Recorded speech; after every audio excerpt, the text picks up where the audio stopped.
Hello, my name is Philippe from Taji Mag. How are you doing, Mr. David? Nice to see you, Philippe. Nice to meet you as well.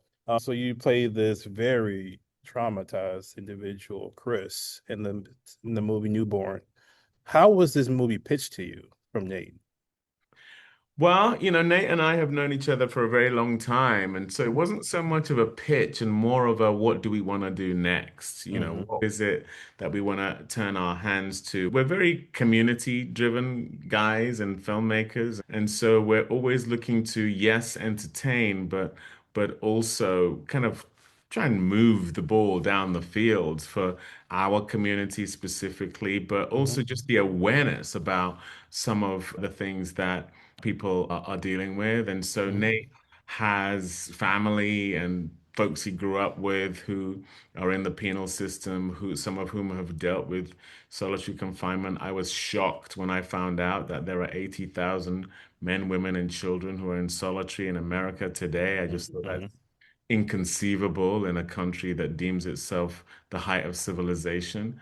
And, as we dug into it, it just became clear that to explore this subject matter through a psychological thriller because of the levels of paranoia Hmm. that the byproduct of solitary confinement was a way to sort of delve into the story. So what is something that surprised you about yourself once you got into that character?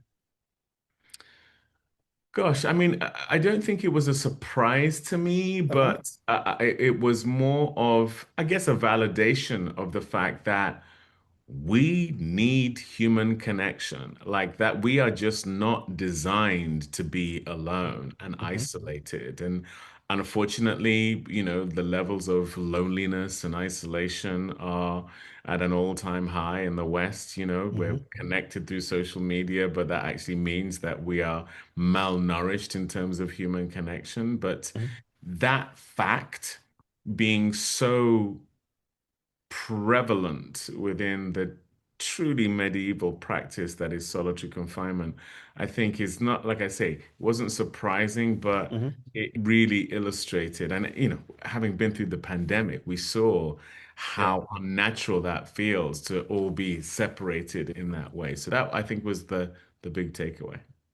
Yeah, and speaking of interaction, I wanted to go like into the mindset of Chris when he gets tries to get intimate with his wife. Can you kind Mm, of like talk about what's going through his mind in that mm. particular scene? Yeah, and that was rooted in reality. A guy called Richard Rosario was the person who I shadowed a fair bit in order to be able to get the specificity right of what solitary confinement has by way of effect of a person. Richard served a 20-year sentence for a crime he didn't commit. 7 of those years were in solitary confinement. And he talked about the fact that even though people may think you haven't had sex for all this time, you get home, all you want to do is just keep having sex or whatever, it's the opposite. That level of dehumanization because of a lack of human interaction just means that your body shuts down. There are certain things you feel incapable of doing, you feel incapable. And I'm not talking from a sexual perspective, I'm talking about a human connection perspective. You've just lost the ability to connect.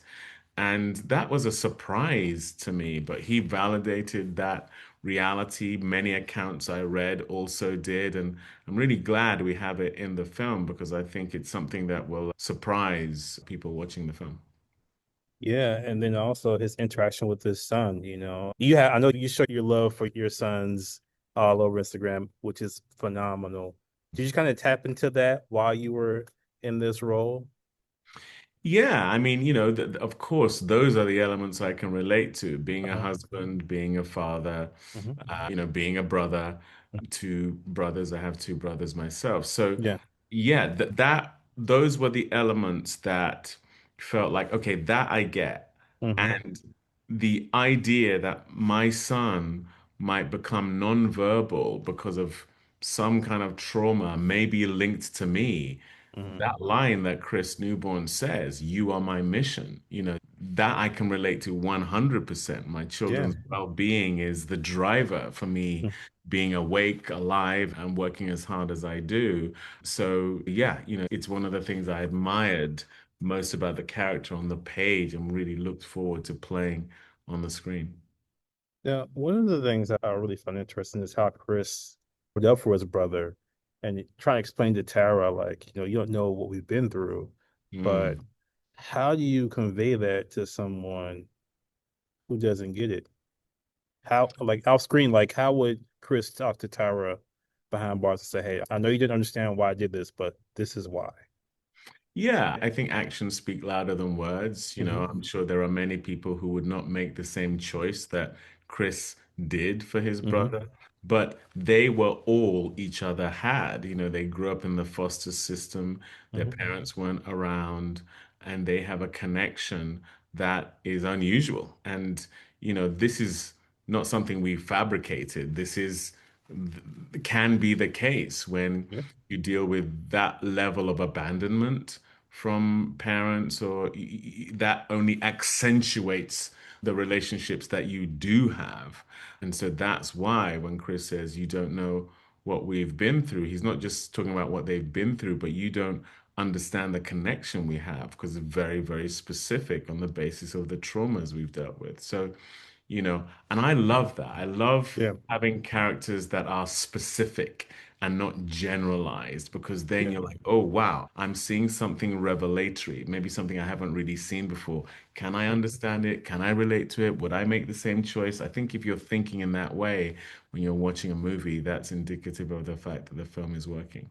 Yeah, and that's one of the things I really appreciate you and your roles that you've chosen. You don't, stick to the monolith that we are. You stick to, you know, characters that are very flawed, who are real, and But I will say, David, I almost didn't finish the movie within the first 5 minutes because of Chris making a decision. I was like, I gotta turn this off. Let me take a break. But why is that though? Because you would make a different choice? No, well, because I understand. I did have a brother, and I would do some similar things, but it was just Right. like, oh my gosh, like Very emotional. why? Because we often forget that sometimes we are in the way of somebody's blessing. Like they need to learn Right. before they can, continue on. Yeah. Very well But said. yeah, Very yeah, well yeah, said. yeah, yeah.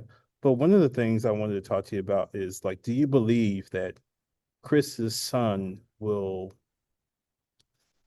if Tara would have another child, carry that burden of this? I'm my brother's keeper, or would it evolve into something else? It's hard to say. Hmm. Every child is different. I have four kids of my own. One of the Hmm. biggest mistakes you can make as a parent is to think you know what your kid is gonna be. Yeah. They are their own person in a sense. But the thing I do know for sure is that we are products of our environments and our experiences. And Hmm. there is no way that another child is coming into that equation without somehow being affected by what the family has been through. And Hmm. that's one of the things that is my takeaway from Hmm. doing the film, is that generational trauma, that's a real thing, Yeah. and that's why the pervasive nature of how the criminal justice system, and some would say the criminal injustice system, Hmm. affects Black and Brown people, and how that goes on to have generational ramifications. This is why, we want to shine a light on some of that injustice and some of the byproducts of that injustice, because it affects one's ability to progress, to be whole, and, Hmm. and to be helpful, Yeah. to family and to society. Yeah. Now, is it harder to love someone what, in your opinion, is it harder to love someone while they're in the system or after they've gotten out of the system, and why? Like I say, it's not my experience, and I'm thankful to be Yeah. able to say that. But Richard Rosario's wife, Minerva, stuck with him for those 20 years. He was Hmm. incarcerated, and he's been out 10 years, and they're still happily married, and he's in his children's lives. And, that's the thing that's the miracle for me. That is Hmm. definitely not everyone's experience or story after something like this happens, but I find that so deeply inspiring. And Yeah. that's why with our film, we chose to tell a story that is wrapped in love, that is wrapped in hope, because that is still possible Hmm. in the midst of something so challenging. And it happens every day. And I think Olivia Washington's character is a sort of a testament to a lot of the time the women who wait, the women who stick by their men when this kind of thing happens, especially women of color, especially Black women. Yeah, I just find that part of the story incredibly beautiful. Okay. And one of my last questions is if you were a friend to Chris, because I think this is what he was missing, someone who Mm. could be on this level, what advice would you give to him about his being with his family, getting the help that he needed, and loving his child? Yeah, easy for me to say. And Hmm. I think anyone who was a friend to Chris would have to really factor in the fact that no one, unless you experience it, can really get their head around what that level of isolation does to you. Hmm. But the advice I would give him is to try and let go of the desire to be in control Okay. because you know, that is all you have when you're in solitary is to try and make sense of this very unnatural situation. Hmm. But you're isolated, you're on your own. To apply that to the entire world around you, like strangers, people you know, people you like, people you don't, that just feels like that's too much. So you've just got to try and allow yourself to be more porous than just being a wall. But Hmm. like I say, way easier said than done. Yeah. And last thing, man, I saw a little bit of The Shining and Amityville Horror in there a little bit Right, towards the right. end. And Yeah, really appreciate you making this film, you and Nate, and continue to make these beautiful films that connects with everybody. thank And you. what's one word you want to say to the audience about this film? Please go see it in the movie theater. Films like this, that they're designed for that. Nate and I are self-distributing it because we really believe in the theatrical experience. I've now seen it with hundreds of people Mhm. in a movie theater. That's the way to see it. So when it comes out April 10th, Mhm. please leave the house, see it in a theater. All right. Thank you again, David. Appreciate it. Thank you. Take care. All right.